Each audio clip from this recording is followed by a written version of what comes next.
L'être humain consomme des drogues depuis la nuit des temps. Nos ancêtres les utilisaient à des fins thérapeutiques, mais également pour modifier leur état de conscience. Aujourd'hui, la plupart de ces drogues sont interdites par les gouvernements à travers le monde. En posséder peut conduire en prison.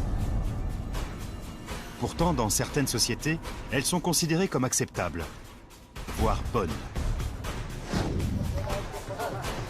Au Népal, un sadhu fume du chanvre pour honorer son dieu.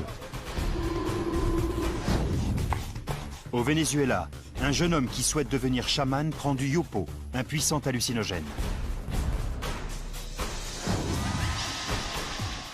En Hollande, des habitués des boîtes de nuit consomment de l'ecstasy, un psychotrope qui permet de se sentir bien et de danser toute la nuit. Pour les personnes extérieures à ces groupes, consommer ces drogues dans le but de modifier son état de conscience peut paraître dangereux, effrayant et même tabou.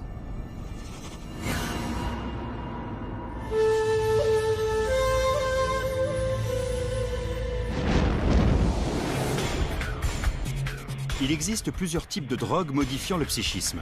Ce sont les psychotropes. L'alcool en est un. Les antidépresseurs, un autre. Leur consommation est contrôlée, mais légale. Elle génère plusieurs milliards d'euros de bénéfices. Cependant, dans de nombreux pays, certaines substances psychoactives telles que les hallucinogènes et les psychédéliques sont illégales. Elles peuvent être dangereuses pour la santé et avoir des effets tout aussi dévastateurs sur le psychisme. Ce que l'on redoute, c'est un état de conscience modifié et irréversible. On redoute l'inconnu, la perte de contrôle. Cette peur est omniprésente. Outre le danger physique, le risque d'état de conscience modifié est la raison pour laquelle nombre de ces drogues psychoactives sont tabous.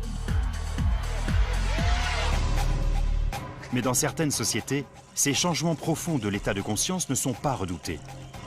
Ils sont même souhaités. Et les drogues permettant d'atteindre ces états vénérés.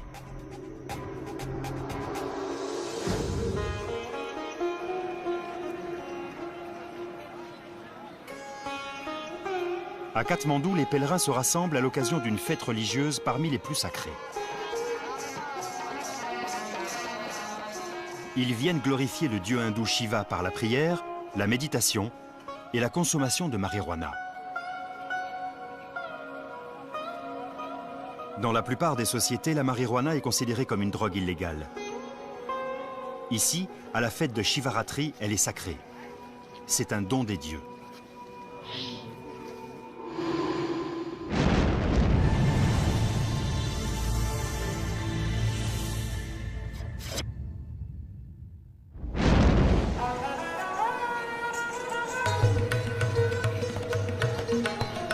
Dans la capitale népalaise de Katmandou, la foule a envahi les rues.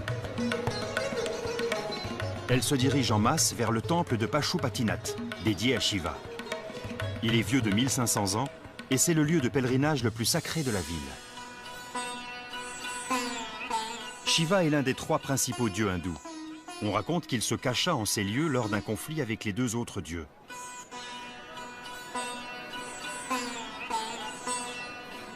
Aujourd'hui, c'est ici que se tient la fête la plus sacrée en l'honneur de Shiva, Shivaratri.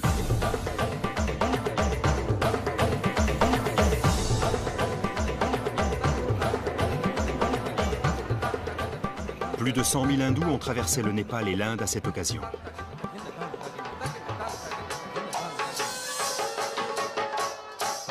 Ce groupe religieux, originaire de Delhi, est venu glorifier Shiva en entonnant des chants de louanges. Et en fumant de l'herbe. Nous en consommons régulièrement. C'est à Shiva que nous devons cette plante. Où que nous soyons, nous arrivons toujours à en avoir. Les gens ont besoin de nourriture pour vivre. Nous avons besoin de chanvre pour nous concentrer sur Shiva. Dans beaucoup de religions, il serait tabou d'associer un dieu à la drogue. Mais Shiva était surnommé le seigneur du bang. Bang désigne le chanvre.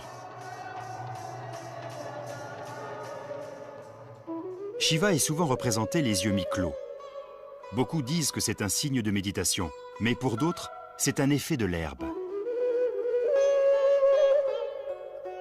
Selon une interprétation des textes hindous sacrés, Shiva avait coutume de manger des feuilles de cannabis. Aujourd'hui, ses fidèles l'honorent en les fumant. D'après la mythologie hindoue, pour Shiva, la consommation de chanvre était une bénédiction. Un adepte de Shiva digne de ce nom en consomme donc aussi.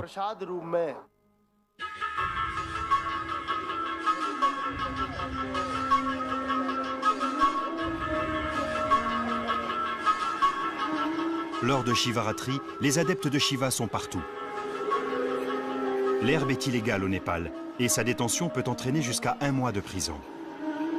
Mais chaque année, lors de cette fête, l'interdiction est levée pour des raisons religieuses. La communauté hindoue va jusqu'à fournir gratuitement du chanvre aux sadhus, ces hommes saints venus en masse. Les sadhus ne travaillent pas. Ils vivent des dons d'autres hindous. Lors de Shivaratri, par exemple, ils reçoivent nourriture et boissons, ainsi qu'une quantité illimitée de chanvre. Pendant Shivaratri, on en reçoit sans arrêt. Ça n'arrête pas. Et c'est pareil pour la nourriture. On nous apporte du riz, du thé. On en reçoit des quantités incroyables. On nous apporte aussi des pipes.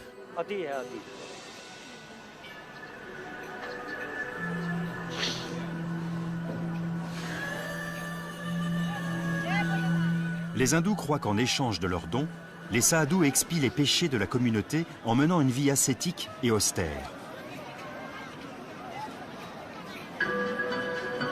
Le sadhu consacre sa vie à atteindre le moksha, ou libération, en méditant et en glorifiant son Dieu.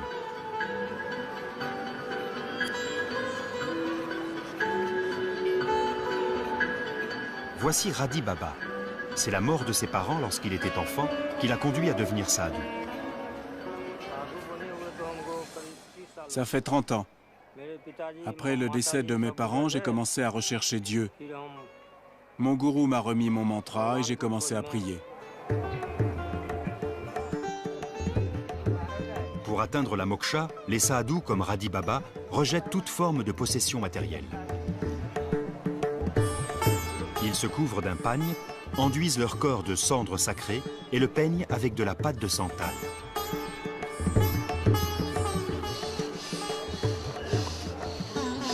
Ils pratiquent également le yoga. Beaucoup d'entre eux ont fait vœu de silence ou choisissent d'adopter une position douloureuse pour faire pénitence. D'autres se déplacent même sur le ventre. D'après eux, ces pratiques permettent d'effacer leurs péchés et ceux de la communauté. Pendant Shivaratri, fumer du chanvre fait aussi partie du rituel de dévotion.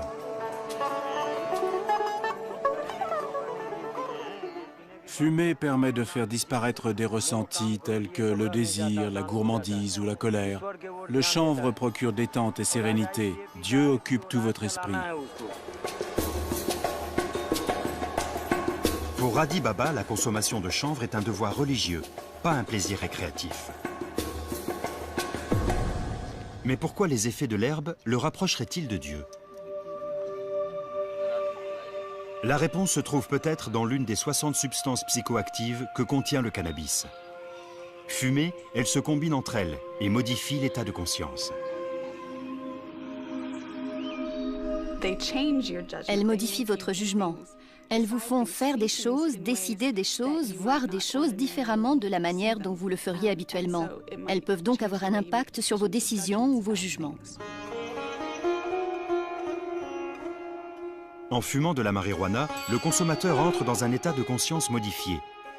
Une expérience différente de la réalité que les sadhus, par exemple, interprètent comme une preuve de contact divin.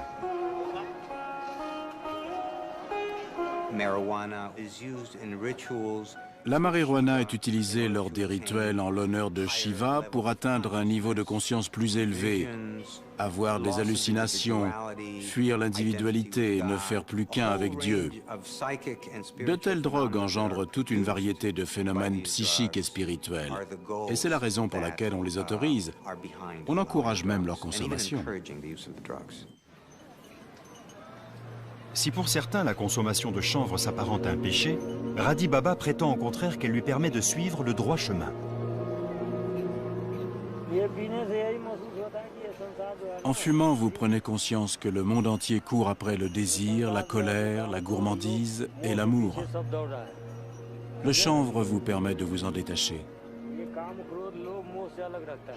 Il vous protège du mensonge. Il vous fait dire la vérité.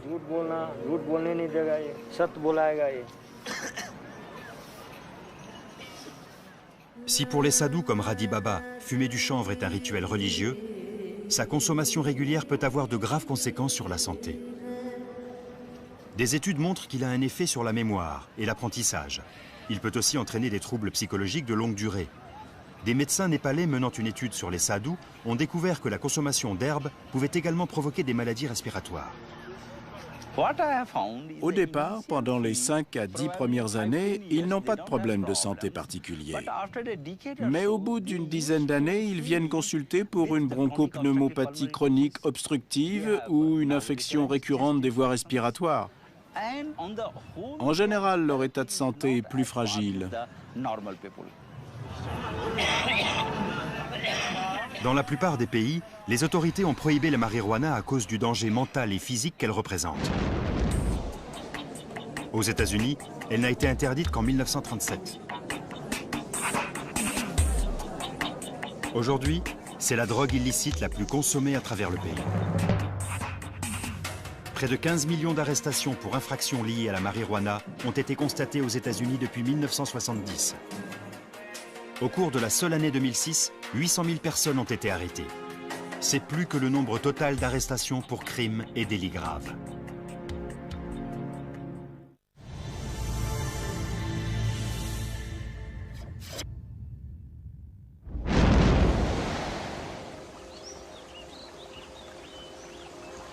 Sur les bords de l'Orénoque, près de Puerto Ayacucho, dans l'état vénézuélien d'Amazonas, vivent les Piaroa. Bien qu'ils aient des contacts avec la société moderne, ils ont conservé de nombreuses traditions ancestrales. Bolivar a passé toute sa vie dans ce village. C'est un chaman, un chef spirituel et un guérisseur. Les gens viennent me voir pour des douleurs dans les articulations, les bras, les jambes, des enflures de la peau. Les personnes qui ont des problèmes de santé viennent sans arrêt me voir. C'est pour ça que je passe mon temps à psalmodier et à prier pour eux.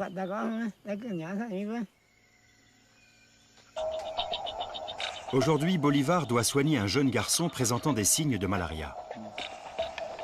Il doit d'abord concocter une drogue à base de fleurs locales, le yopo. Son ingrédient actif, le DMT, est l'un des hallucinogènes naturels les plus puissants au monde. Il pile le yopo dans un mortier, puis le prise à l'aide d'une pipe en bambou. La drogue étant prisée plutôt qu'ingérée, son effet est immédiat.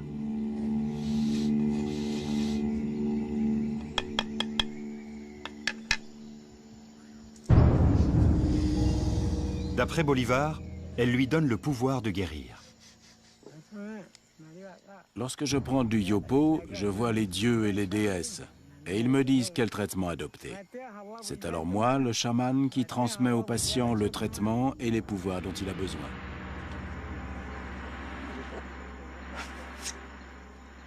Dans le système de croyance des Piaroa, le yopo permet au chaman de localiser puis d'aspirer du corps du jeune homme les épines introduites par les mauvais esprits.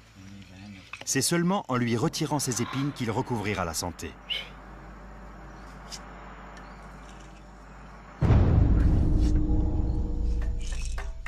Quelqu'un de l'extérieur trouverait sûrement alarmant de voir un vieillard fumer des drogues hallucinogènes.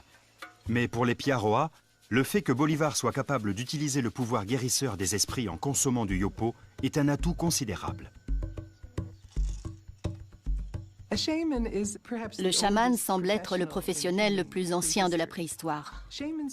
Il utilise des drogues hallucinogènes pour entrer en transe et en sortir à sa guise et atteindre ainsi un état de conscience modifié qui lui permet de communiquer avec les esprits.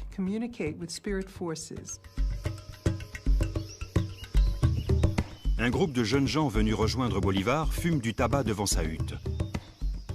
Richard, son petit-fils âgé de 27 ans, a décidé de suivre son exemple et de devenir chaman et guérisseur lui aussi.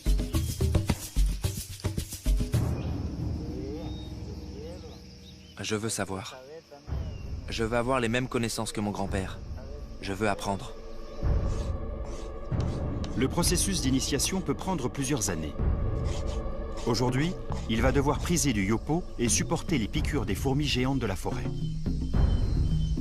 D'après les Piaroa, s'il trouve le courage d'endurer la douleur, cela lui donnera la force spirituelle. Je n'ai pas peur. Je veux vraiment le faire. Je veux sentir les piqûres sur moi. Je n'ai pas peur. La fabrication du yopo est complexe. Elle nécessite plusieurs étapes et de nombreux ingrédients. On ajoute un peu de miel pour le rendre collant et pouvoir lui donner sa forme. Puis on le recouvre de cendre blanche avant de former des galettes.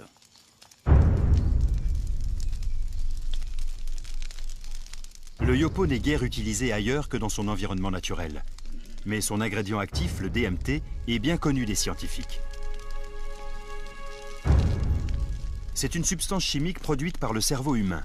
On la retrouve à la fois dans le yopo et dans l'ayahuasca, une drogue similaire. Nous ne savons pas exactement comment ces drogues agissent sur le cerveau. On sait que le DMT joue un rôle dans la production des rêves. Prendre des doses exogènes de DMT permet donc au cerveau de rêver tout en étant éveillé.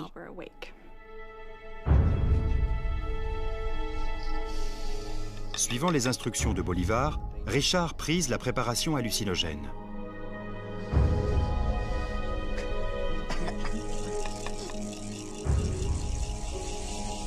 Son effet est immédiat.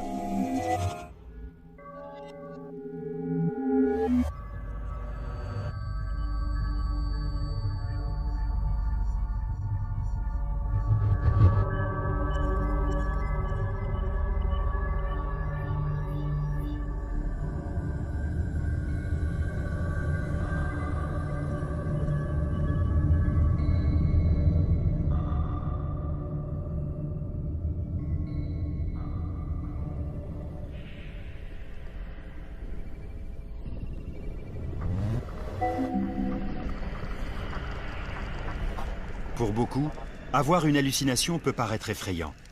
Pas pour les Piaroa, préparés culturellement à cette idée depuis la naissance. Dans les sociétés tribales d'Amazonie, lorsqu'un individu est prêt à essayer le yopo ou l'ayahuasca, il est adulte. Il a entendu parler de ce genre d'expérience depuis sa plus tendre enfance. Cela limite donc ce qu'on appelle les bad trips, observés chez les jeunes dans nos sociétés, avec la prise de LSD, par exemple.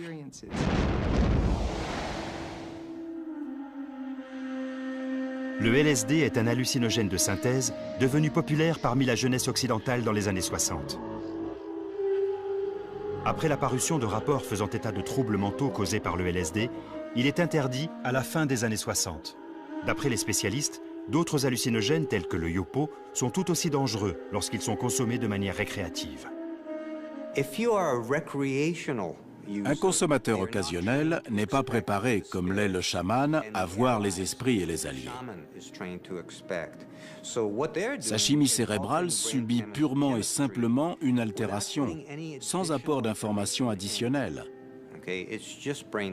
Certaines de ces expériences peuvent s'avérer extrêmement dangereuses et entraîner une psychose du fait de ce manque de préparation, de cette absence d'exemple.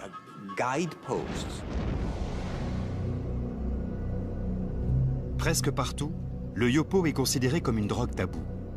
Mais dans l'état reculé d'Amazonas, il fait partie intégrante de la culture et du système de croyances Piaroa. Richard est épuisé par cette première expérience. Mais l'étape suivante de son initiation promet d'être plus intense encore.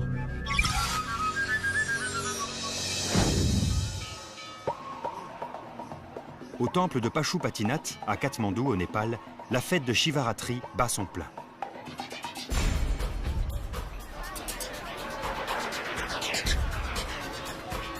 Parmi les fidèles se trouvent des milliers de sadhus, qui parcourent l'Inde et le Népal dans le but d'atteindre la moksha, l'illumination spirituelle.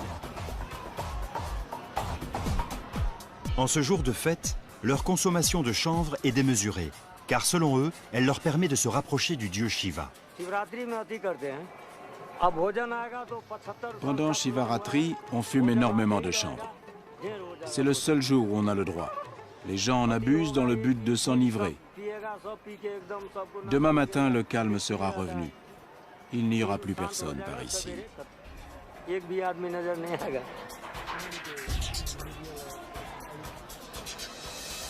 Dina Zabaldo est américaine.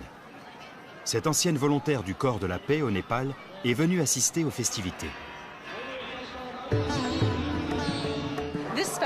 Cette fête est très importante pour Pashupatinath. C'est un site sacré parmi les plus anciens. Il est inscrit au patrimoine mondial de l'UNESCO. C'est merveilleux de le voir grouillé de visiteurs. Les sadhus venus honorer Shiva sont abordés de toutes parts. D'autres sont près de la rivière. On les voit s'asperger le visage d'eau ou prier en direction du soleil. C'est génial. Mais certains touristes font plus que discuter avec les sadhus.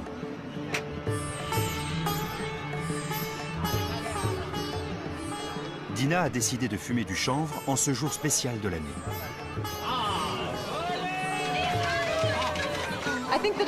Je trouve que c'est bien. Comme me le disaient les sadhus et d'autres personnes, même les gens qui habituellement ne fument pas d'herbe fument ce jour-là. Et c'est sacré. Même si Radhi Baba considère la consommation de marijuana comme un acte religieux, il recommande la prudence. Il a déjà vu des Occidentaux présenter des troubles psychiques après en avoir fumé. J'ai vu beaucoup de gens devenir fous après avoir fumé. C'est très risqué pour les novices. C'est le côté négatif.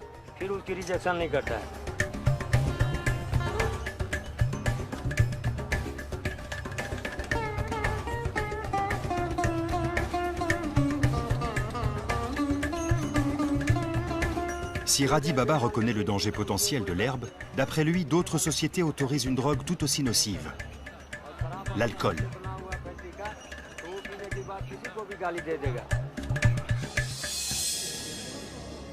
Les sadhus considèrent l'alcool comme une drogue dangereuse. Pourtant, il est consommé de manière récréative dans nos sociétés occidentales. Ce qui est considéré comme tabou dans une société peut être acceptable dans une autre. Toutes les drogues ne sont pas tabous dans notre société. Il en existe certaines que nous utilisons tout le temps. L'alcool, par exemple. Nous sommes donc sélectifs. Nous considérons une drogue telle que la marijuana comme tabou, mais pas l'alcool. L'hindouisme n'est pas la seule religion prônant la consommation de l'herbe. Pour les rastafariens, la fumée est un sacrement qui purifie le corps et l'esprit. D'après eux, l'herbe mentionnée dans la Bible n'est autre que la ganja. Le livre des psaumes, chapitre 104, verset 14, dit « Il fait germer l'herbe pour le bétail et les plantes pour les besoins de l'homme ». Cependant, tout comme les sadhus, les vrais rastafariens considèrent l'alcool comme tabou. Cela dépend en partie des habitudes prises par la société, de sa culture, de ce qu'elle a appris à trouver agréable. Cela peut aussi dépendre de ce que la société considère comme potentiellement dangereux. Ce qu'une société considère dangereux peut changer avec le temps.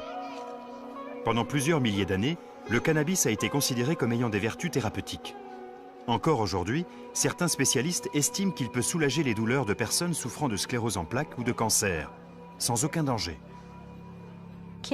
Le cannabis est une drogue relativement peu toxique. Outre le fait qu'il se fume et qu'il peut donc causer une irritation des poumons, il n'est pas vraiment dangereux pour la santé. Personne n'est jamais mort d'une overdose de cannabis. C'est un traitement non toxique, relativement sûr. Tout comme l'alcool, le cannabis devient dangereux lorsque son consommateur décide de conduire ou d'actionner une machine. Il existe aussi un risque d'accoutumance. Radhi Baba fume depuis 25 ans et reconnaît être dépendant.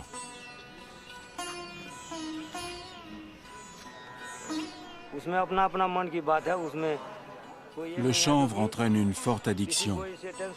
On en retrouve des traces dans l'organisme 5 ans après l'avoir fumé. L'accoutumance est telle que vous en devenez esclave.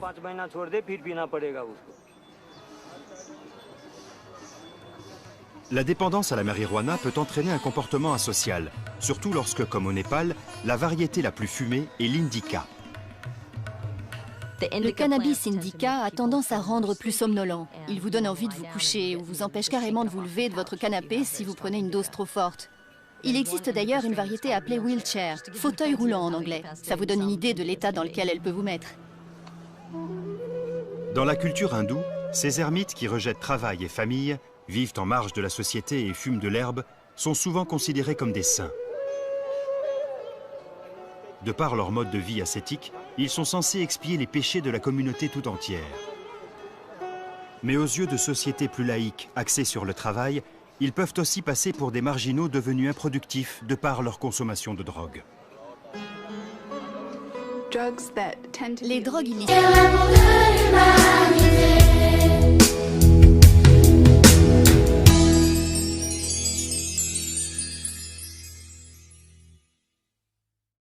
sont généralement celles qui empêchent les gens de travailler.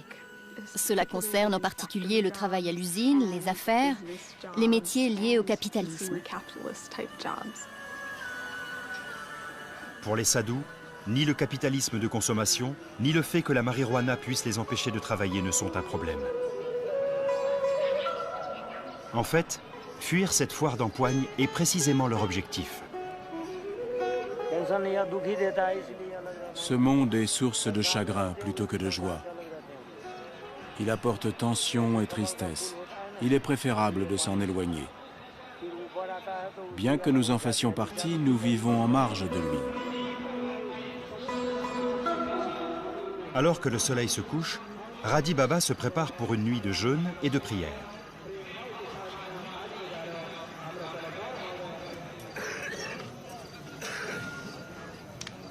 Bien que les sadhus aient fumé toute la journée, les chillums continuent à se consumer en l'honneur de Shiva.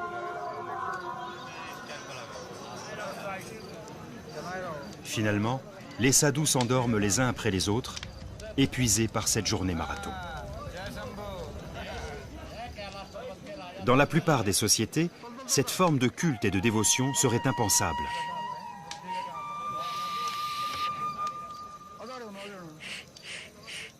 Bien qu'elle soit illégale au Népal et taboue dans le monde entier, les sadhus continuent de vénérer l'herbe comme un sacrement.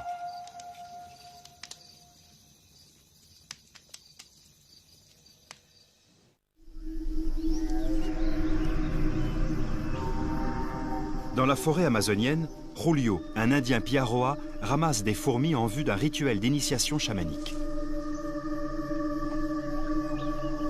Cette eau contient l'écorce d'un arbre de la région qui agit comme un anesthésiant naturel. D'après Bolivar, si les initiés parviennent à supporter les piqûres des fourmis, ils trouveront la force spirituelle. L'élève doit choisir s'il veut vraiment devenir chaman. Tout dépend de lui. Les fourmis sont une sorte d'enseignement. Il va ainsi comprendre qu'il est protégé spirituellement, que sa vie spirituelle est protégée. Sous la hutte de Bolivar, Richard observe nerveusement Julio en train de préparer les fourmis.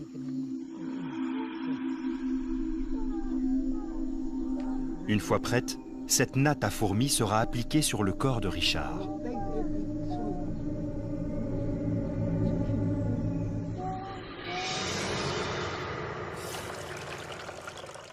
Bolivar prépare un breuvage appelé Dada. Richard doit le boire.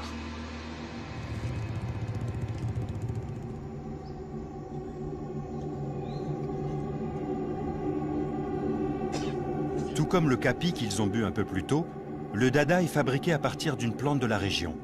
Il augmente les effets du yopo, la drogue utilisée pendant le rituel. Richard prise un peu de yopo. Les hallucinations apparaissent presque instantanément. La natte à fourmis est prête, le supplice peut commencer.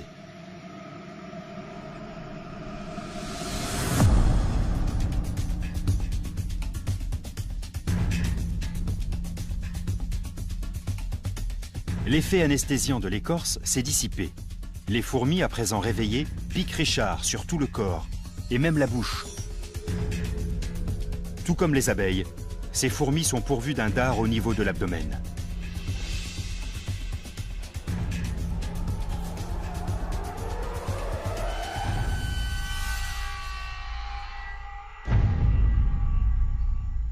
Tandis que pour les Piaroa, ce rituel douloureux apporte la force spirituelle, les scientifiques estiment qu'il peut avoir un effet bénéfique sur la santé.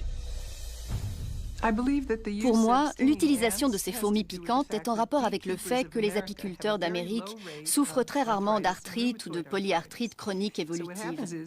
Les piqûres d'abeilles ou de fourmis améliorent le fonctionnement du système immunitaire. L'organisme crée des anticorps pour lutter contre le venin. En commençant jeune, ces Indiens se préparent à être plus solides pour affronter les épreuves de la vie. Pendant que Richard se remet de son supplice, les anciens commencent à psalmodier. La psalmodie est une composante importante du rituel chamanique. Elle guide les Indiens durant leur expérience hallucinogène.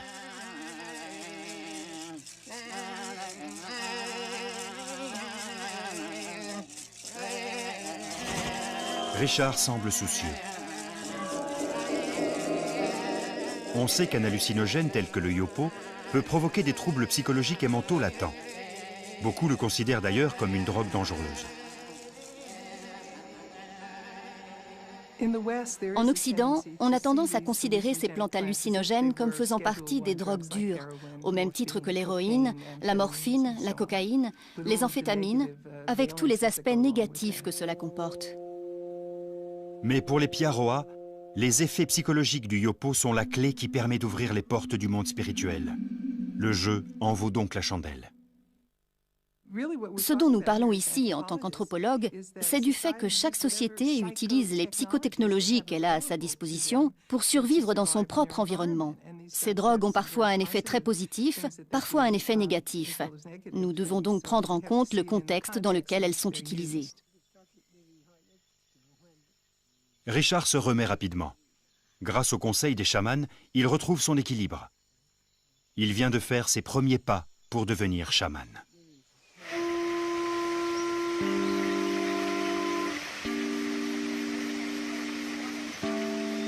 À présent, Bolivar conduit les habitants du village près d'une cascade pour un rituel de purification.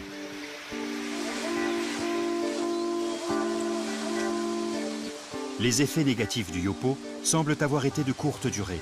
Richard dit se sentir régénéré. Je me sens purifié, car le son de l'eau me lave.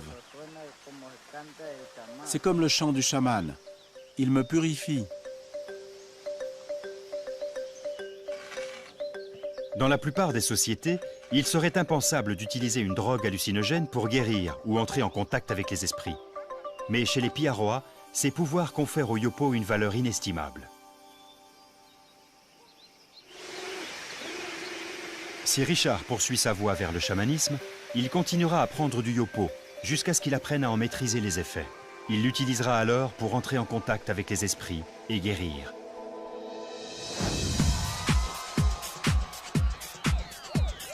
Depuis quelques dizaines d'années, l'ecstasy est associée à la culture rave. Cette drogue s'est emparée des discothèques en Europe, aux États-Unis et dans le reste du monde vers la fin des années 80. L'ecstasy est interdit dans le monde entier et répertorié comme une drogue dure, telle que l'héroïne ou la cocaïne. Pourtant, à Amsterdam, les rêveurs en achètent, puis le testent. Ils disent ne pas craindre d'être poursuivis.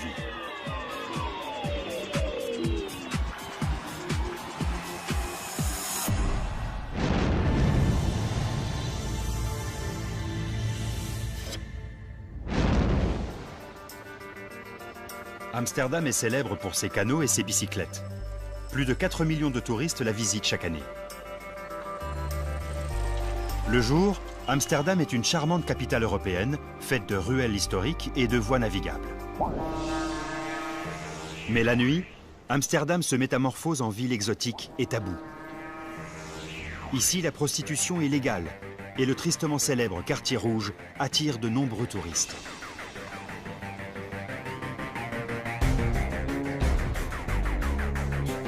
Dans les coffee shops, l'herbe est vendue et consommée librement. Dans le reste du monde, ces activités pourraient conduire tout droit en prison. À Amsterdam, elles n'entraînent même pas d'amende. À la nuit tombée, de nombreux jeunes quittent les coffee shops pour se rendre en discothèque, où ils troquent leur marijuana contre de l'ecstasy.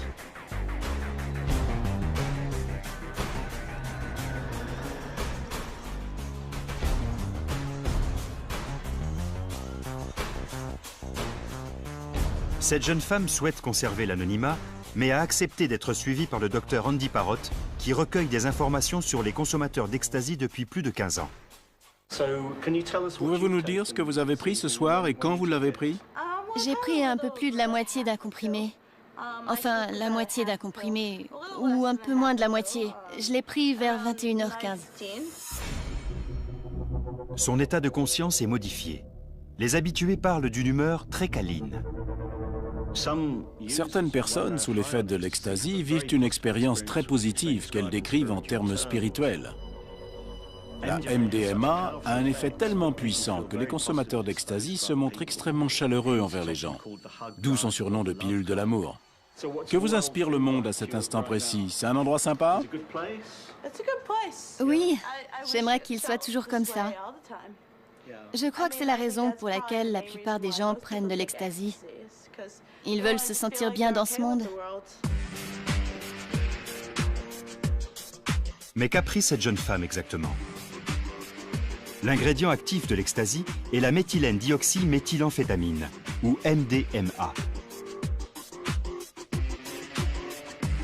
Elle agit sur le cerveau en libérant une quantité massive de sérotonine, un neurotransmetteur qui produit un sentiment intense d'euphorie.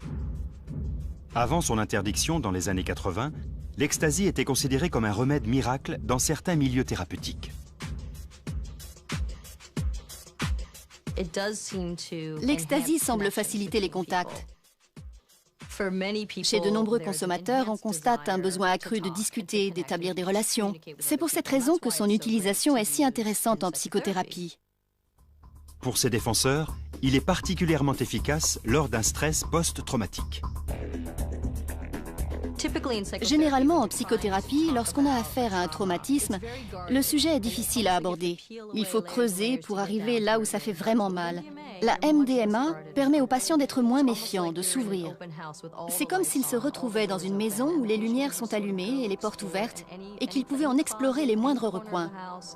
Ils se sentent alors suffisamment forts pour pouvoir explorer ce lieu synonyme de souffrance.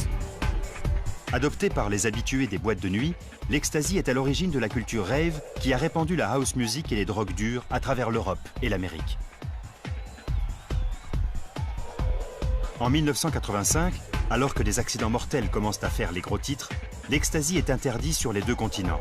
D'autant plus que la MDMA, initialement supposée traiter les troubles psychologiques, est à présent accusée d'en être à l'origine.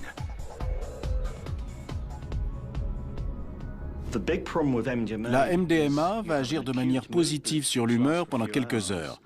Le problème, c'est qu'ensuite, il faut en subir les conséquences. Le sujet va se mettre à broyer du noir en milieu de semaine, et avec le temps, cet état va devenir de plus en plus fréquent.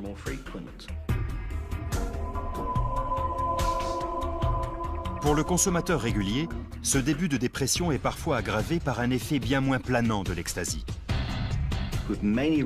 Chez de nombreux consommateurs réguliers, la magie finit par se dissiper. Ces effets disparaissent. Lorsque ça arrive, soit ils arrêtent l'ecstasy, ce qui est très bien, soit ils augmentent la dose, ce qui n'est vraiment pas une bonne idée.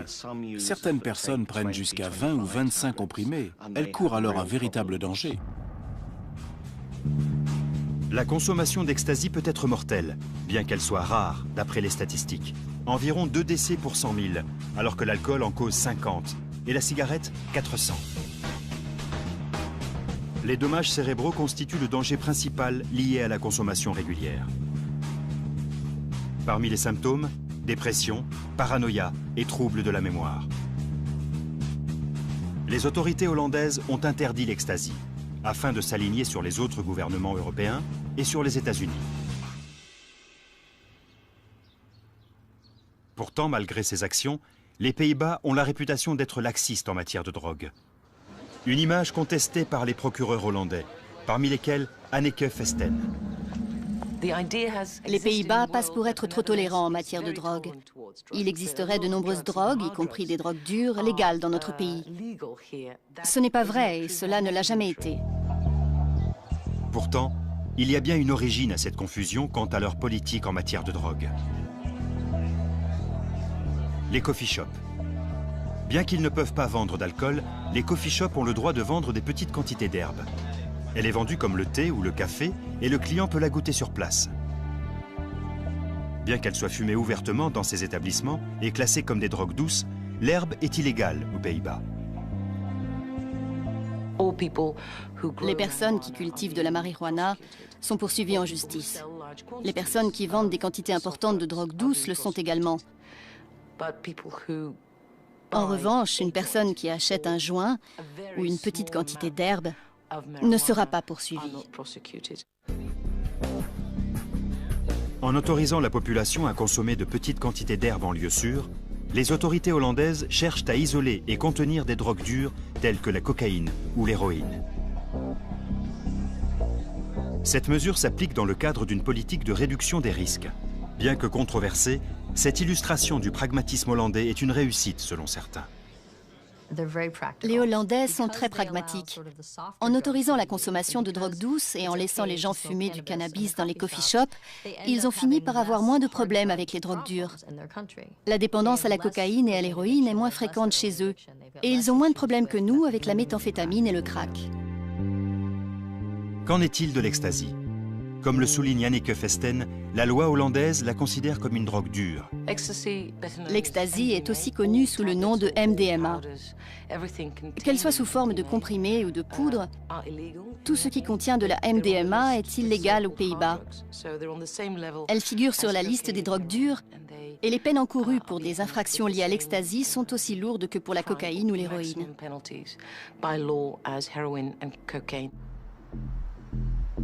Sebastian est originaire d'Amsterdam. Ce soir, il a prévu de prendre de l'ecstasy. Bien que ce soit illégal, des cliniques spécialisées testent les comprimés dans le but de réduire les risques. Il existe également en vente libre des kits pour tester soi-même l'ecstasy. Bonjour. Je voudrais un kit pour tester l'ecstasy. Selon certains spécialistes, tester l'ecstasy pourrait sauver des vies. Comme la consommation de MDMA est illégale, lorsqu'une personne achète un comprimé d'ecstasy, elle ne sait pas toujours ce qu'il y a dedans.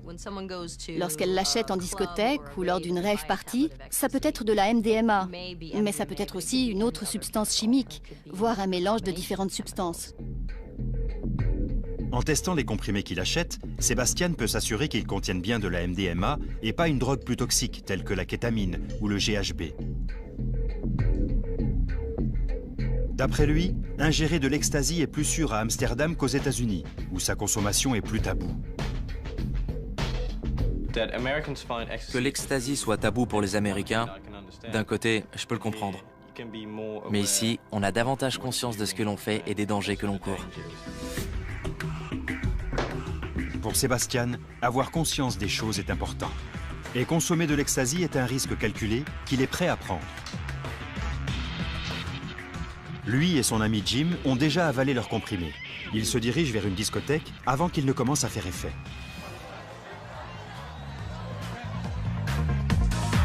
En l'espace d'une heure, la MDMA, l'ingrédient actif, commence à agir. Je me sens plein d'énergie. Et quand on tombe sur un bon, on se sent tout câlin. Tout paraît mieux. La musique, les lumières, les couleurs.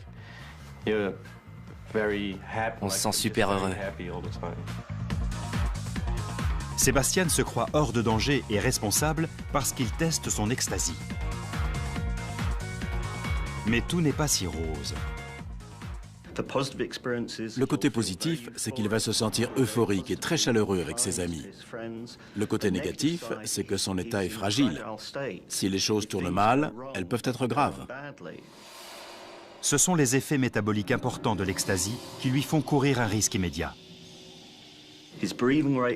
Sa respiration va s'accélérer, il va continuer à danser, mais s'il se trouve dans un lieu bondé et qu'il danse pendant plusieurs heures, son organisme risque une hyperthermie. Sous ecstasy, l'organisme a du mal à réguler sa température.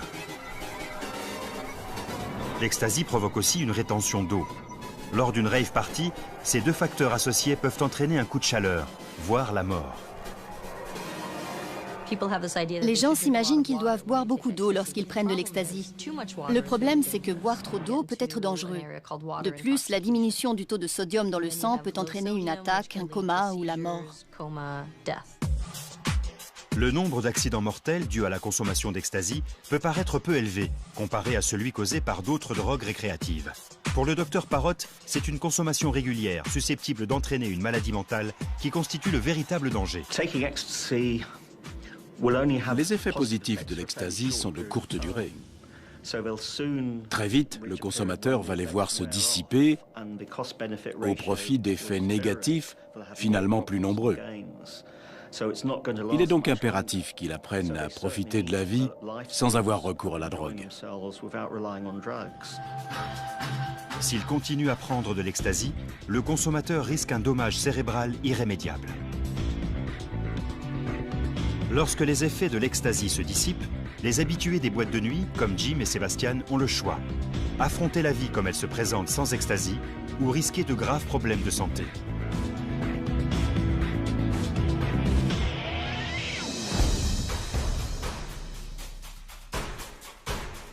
On trouve des drogues modifiant l'état de conscience dans toutes les sociétés. Mais ce qui est légal ou toléré dans certaines est parfois interdit dans d'autres. Qu'il s'agisse des sadhus du Népal qui vouent un culte à Shiva en fumant du chanvre, des chamans Piaroa de l'état d'Amazonas qui prisent du yopo au pouvoir hallucinogène pour entrer en contact avec les esprits, ou des jeunes clubbers d'Amsterdam qui consomment de l'ecstasy pour éprouver un sentiment d'amour et danser toute la nuit. Tous sont la preuve que ce qui est acceptable dans une culture ou un groupe peut être tabou dans d'autres.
nature a besoin